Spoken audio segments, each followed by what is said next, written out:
Our scripture lesson today comes from 2 Kings chapter 6. I'll be reading from 18 to 23. So sit back and enjoy the word of God. Now the king of Aram was at war with Israel. And after conferring with his officers, he said, I will set up my camp in such and such a place. The man of God sent word to the king of Israel, beware of passing that place, because the Arameans are going down there. So the king of Israel checked on the place indicated by the man of God. Time and again, Elisha warned the king, so the king was on his guard in such places. Well, this enraged the king of Aram, and he summoned his officers and demanded of them, will you not tell me which of us is on the side of the king of Israel? None of us, my lord the king, said one of his officers. But Elisha the prophet, who is in Israel, tells the king of Israel the very words you speak in your bedroom. Well, go find where he is, the king ordered, so I can send men and capture him. The report came back. He is in Dothan. Then he sent horses and chariots and a strong force there. And they went by night and surrounded the city. And when the servant of the man of God got up and went out early the next morning, an army with horses and chariots had surrounded the city. Oh, my Lord, what shall we do? The servant asked. Don't be afraid, the prophet answered. Those who are with us are more than those who are with them. And Elisha prayed, O Lord, open his eyes so he may see. And the Lord opened the servant's eyes, and he looked and saw the hill full of horses and chariots of fire all around Elisha. And as the enemy came down towards him, Elisha prayed to the Lord, strike these people with blindness. So he struck them with blindness, as Elijah had asked.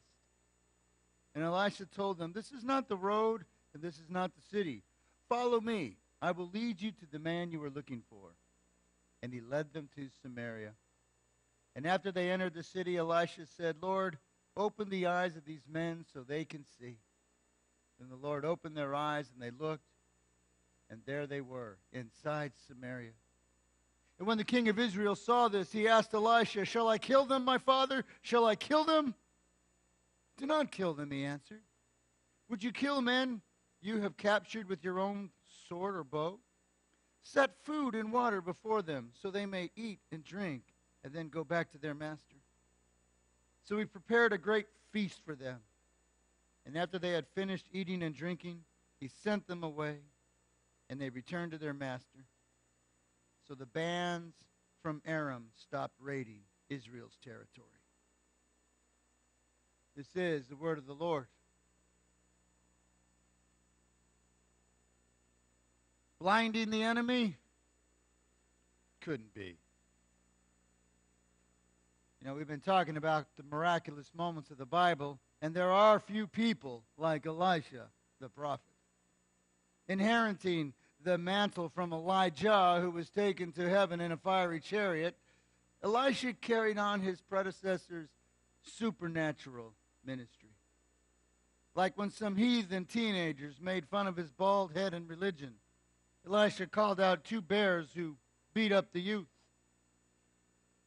Guys get sensitive about losing their hair, okay? He parts a river. He heals poisonous food. He supplies a widow's oil. He cleanses water. He creates food. One time an axe head was raised from the bottom of a pond. He also raised the dead. In fact, when Elisha was dead, another person was tossed into his grave, and when the corpse touched Elisha's bones, he came back to life. And in this particular event, we notice that Elisha's servant had a vision problem. Oh, he saw the problem, the enemy surrounding the city, but he did not see the greater host of God's angels who protect the man of God. He saw the danger, but not the deliverance. His physical eyes, they might have been 20/20, but he needed spiritual spectacles or godly glasses. The disciples asked Jesus once, "Why do you teach in parables?" And he quoted Isaiah, "Because though seeing, they do not see. You will see, but not perceive." And we get a little frustrated. Well, why doesn't God want everybody to get it? We have to understand, Jesus isn't selling eternal fire insurance, but he's offering a relationship with the living God. You know, it'd be obvious. People would hear the message and say, "Let me get this straight. So if I accept Jesus, then I don't have to go to hell, and all my sins are forgiven, and I can live however I want. I'll take the deal." No, that's not what the deal is. We don't comprehend the personal call or falling from God, and that's why Jesus puts a cloud over eyes.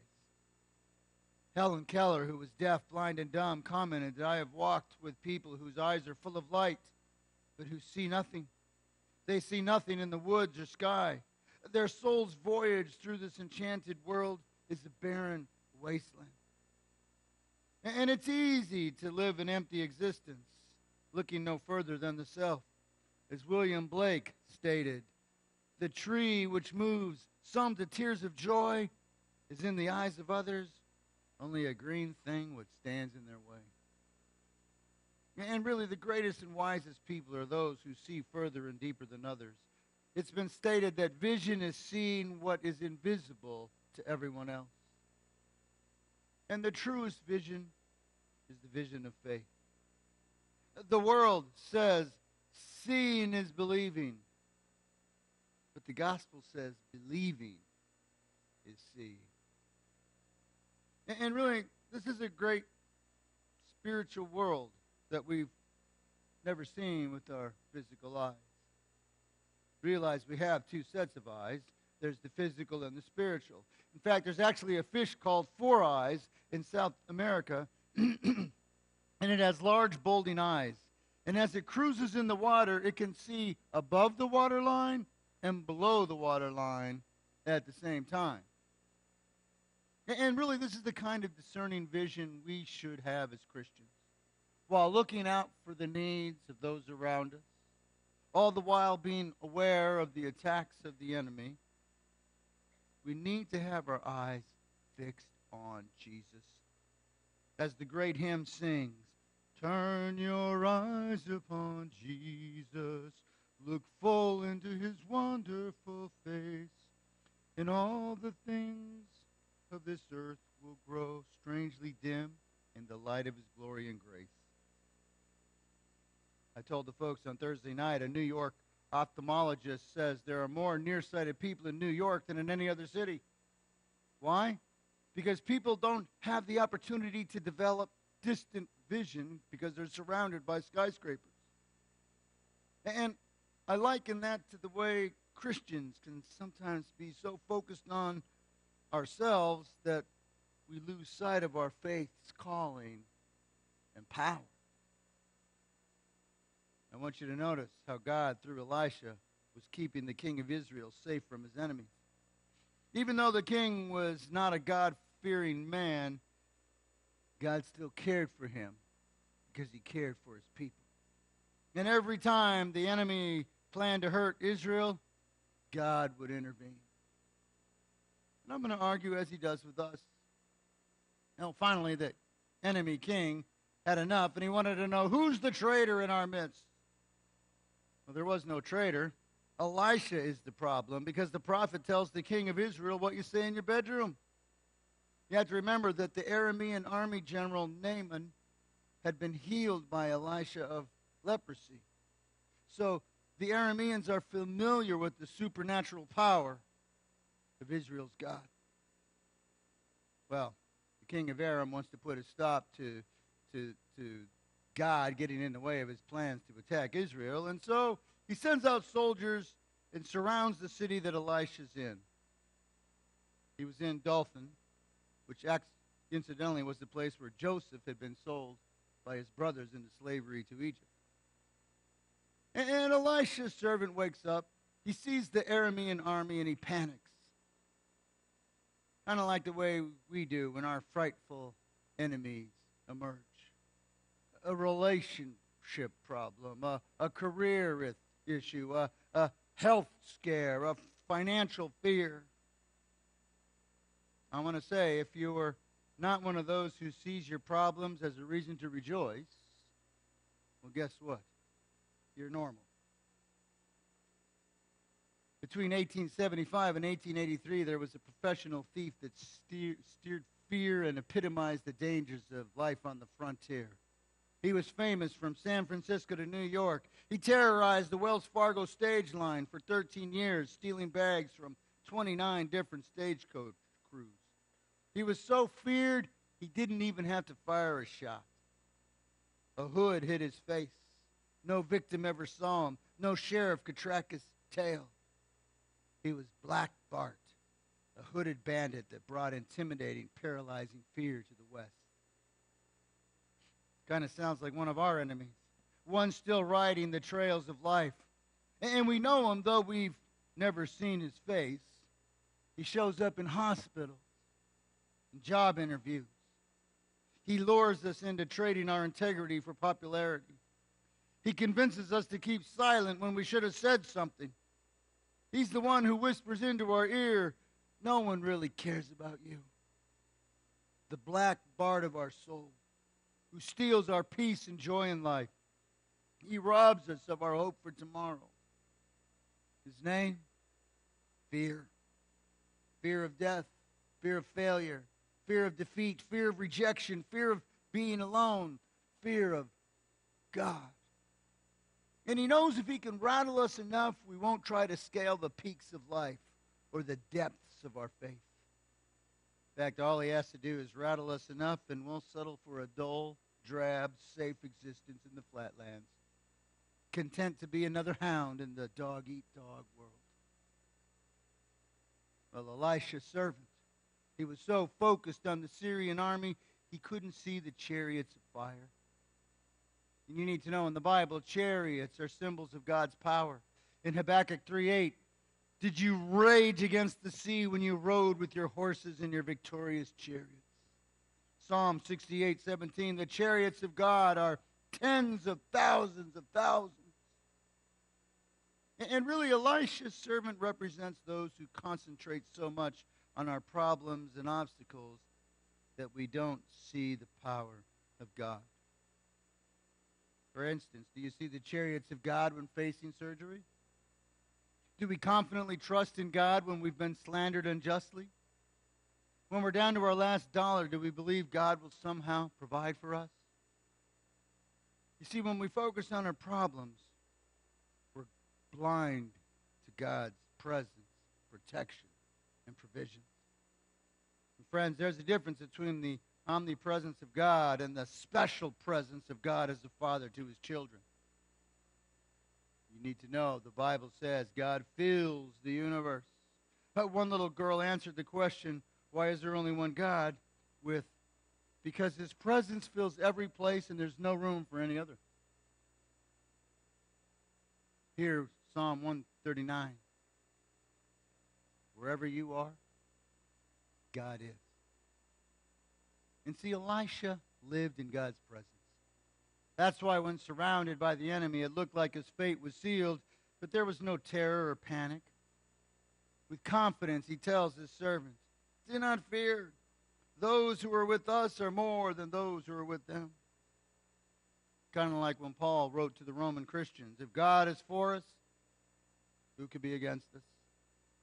And I tell you that to remind you of your identity as his children.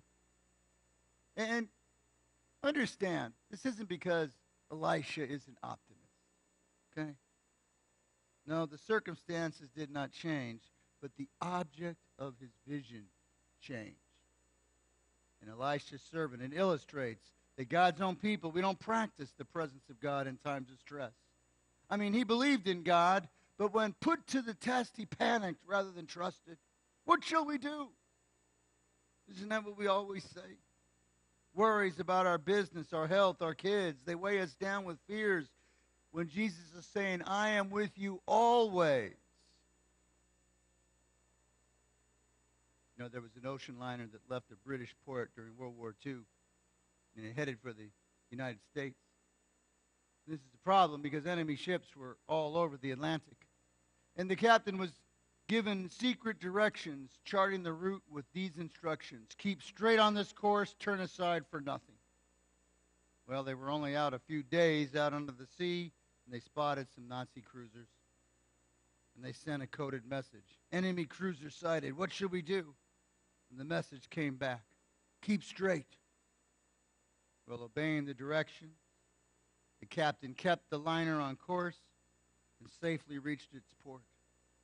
And all of a sudden, a British submarine glided quietly into the same port. You see, although it had been out of sight, it had been present all the way. And I tell you this story because, friends, God is with us in likewise manner. Psalm 34:7, the angel of the Lord encamps around those who fear him and delivers them. Nice Bible words? Or is this your approach to life? There were two missionaries in Malaysia. They walked to a distant village for some money that had been sent to the bank for them. And when they were returning to their station, night overtook them. And so they prayed and laid down to sleep on a lonely hillside. Well, weeks later, a man came to their mission hospital for treatment. And he looked at the missionary doctor and says, I've seen you before. The doctor said, I don't believe we've ever met. The man continued, several of us saw you withdraw money from the bank, and we followed you. And while you were sleeping on a hillside, we intended to rob you. But we couldn't get near you because of all the soldiers surrounding you. The missionary exclaimed, there were no soldiers with us. The bandit said, oh, there were soldiers. Me and my companions saw them, and they had their guns drawn, and so we ran away. The Lord protects his people. And verses 17 and 18 implies deliverance comes as a result of prayer. Friends, I want to remind you, your prayers can move the hand of God. In fact, God specializes in deliverance.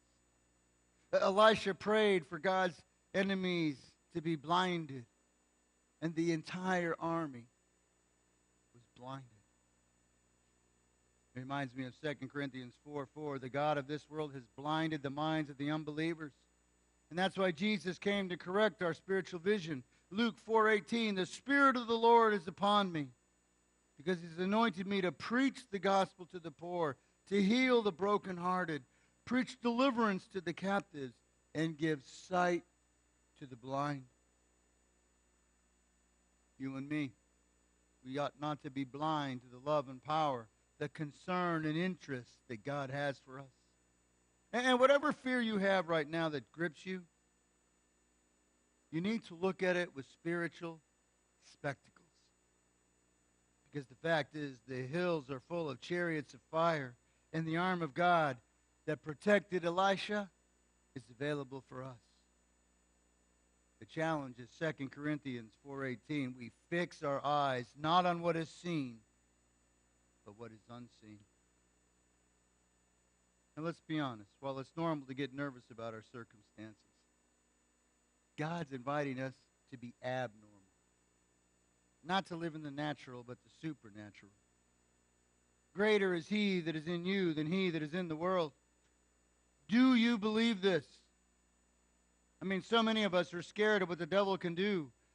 But you belong to somebody who's looking out for you with unconditional, irrational, selfless, powerful, personal love. That's Jesus Christ. And it's interesting the way the Lord handles the enemy. He had them sit down and share a meal, showing kindness rather than revenge. It's noteworthy that the Arameans stopped raiding the land of Israel after they had this meal. And really, those who follow Jesus can choose to pray for our enemies and resolve our differences in a spirit of humility and grace. Justin the martyr, who lived back in 165 A.D., he testified to the power of Jesus' transforming love. We who formerly hated and murdered one another now live together and share the same table. If only this approach was applied in the Ukraine and in Gaza right now. Harry Emerson Fosdick said, bitterness imprisons life. Love releases it. Bitterness paralyzes life. Love empowers it. Bitterness sours life. Love sweetens it. Bitterness sickens life. Love heals it. Bitterness blinds life. Love anoints its eyes. See, following God is about loving others. Came across a story where a man shared how when he was a kid he learned a life lesson about Christianity. You see, a well-known Christian had been found drunk on a public sidewalk. So the child's wealthy father sent his chauffeur to pick up the Christian leader. And they prepared the guest room so he could stay in their home. And the child argued, but he's drunk. What if he gets sick all over our pillows and bedding? His mom said, well, that's a probability. But this man has slipped and fallen. And when he wakes up, he's going to be ashamed, and he's going to need all the encouragement he can give. If only all of us could see others with the eyes of Christ, inclined to forgive and restore instead of judge and condemn. Now let me get back to Black Bart. Turned out he was no one to be afraid of. When they caught him and took off his mask, they didn't find a bloodthirsty bandit from Death Valley. No, he was a mild-mannered druggist from Decatur, Illinois. The man the papers pictured as storming the mountains on horseback. He was so afraid of horses, he rode to and from his robberies in a buggy. He was Charles E. Bowles, the bandit who never fired a shot because he was afraid of guns. I think sometimes our fears are exaggerated. I was reading about a small-town doctor who was famous in the area for always catching large fish. And one day he was out on a frequent fishing trip, and he got a call that a woman at a neighboring farm was giving birth. So he rushed to her aid, and he delivered the healthy baby boy. Well, the farmer had nothing to weigh the baby with, so the doctor used his fishing scales. The baby weighed 21 pounds, 13 ounces. I'm going to be honest, I can fall into worry pretty quickly.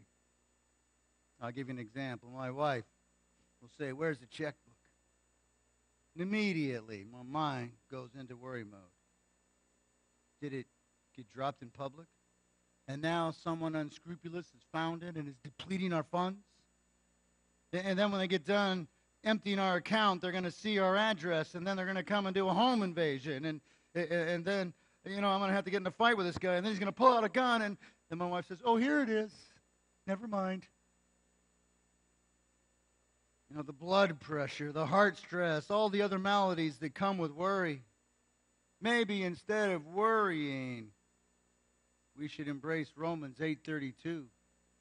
If God did not spare his own son for us, will he not freely give us all other things? You see, when our fears go off within us, instead of having an anxiety attack, take every thought captive. All those thoughts that destroy our peace. Remember, there are no circumstances so dark, no conditions so extreme that God cannot touch it. Do you have any fears? Is there an enemy surrounding your life right now? Now, I want you to open the eyes of your spiritual heart and see the protection and support the Lord has made available to you. God does not want his children to be afraid. And consider how God dealt with the Arameans in the next chapter. It says, the Lord caused the army of the Arameans to hear a sound of chariots and the sound of a great army, so that they said to one another, the king of Israel has hired the king of the Hittites and the Egyptians to come upon us. And they left all their stuff and ran for their lives. I read a story in August of 1914 during World War I. The German army was overwhelming the Belgians and the Great Brits. And defeat was upon them as the machine gun fire and bombs were intense. And Captain Cecil Whiterick Hayward of the British Army reports, serious defeat appeared certain, especially as we had no reserves. The day of trouble has arrived, and Yahweh alone could help us. You have to understand, churches were crowded with the whole British nation in prayer. And so the soldiers knelt behind a barricade and they prayed to stop the enemy advance. And suddenly, the firing stops and a dead silence fell. Looking over the barrier, the astonished British saw several beings much bigger than men between themselves and the Germans. They were white-robed and bareheaded and seemed to float rather than stand. Their backs were towards the British, and they faced the enemy with outstretched arms and a hand that seemed to say, "Stop." The next thing they knew, the Germans were retreating in great disorder. Both the British and the German troops were convinced there had been supernatural intervention. Did you ever hear about that story before? Ephesians 6:12, our battle is not against flesh and blood, but against principalities, against the rulers of the darkness of this age, against spiritual hosts of wickedness in the heavenly places. And guess, if that's our enemy, the right way to defeat that enemy, is it not to pray down the spiritual resources from heaven? Friends, faith is the ability to tap into the supernatural presence of God, to remove the mountains of difficulties before us. The Christian walk is supposed to be supernatural. Now, does this mean that with God we'll always be victorious? Well, yes and no. Yes, as long as you understand that our lives have an eternal and spiritual purpose. But no, in the sense that things can and will go wrong in this world. But you need to understand that when we belong to God, He uses even our bad and sad moments for His and our good. Romans 8:28, God causes all things to work together for good for those who love the Lord and are called according to His purposes. See, our personal concern must not be our only concern, but pleasing the Lord and advancing His cause. This should be the drive of our existence. Well, let me close up. Psalm 121, I will lift my eyes into the hills from where my help comes from. For my help comes from the Lord. So I want you to see beyond the enemy. See beyond the evil one. See beyond the hindrances. See beyond the limitations. See beyond ourselves. Because a grain of faith outweighs the resources of an earthly asset. And friends, you and I can expect great things from God. I think the real question is, when the enemy's in our company, do you scare him? Let's close with our final song.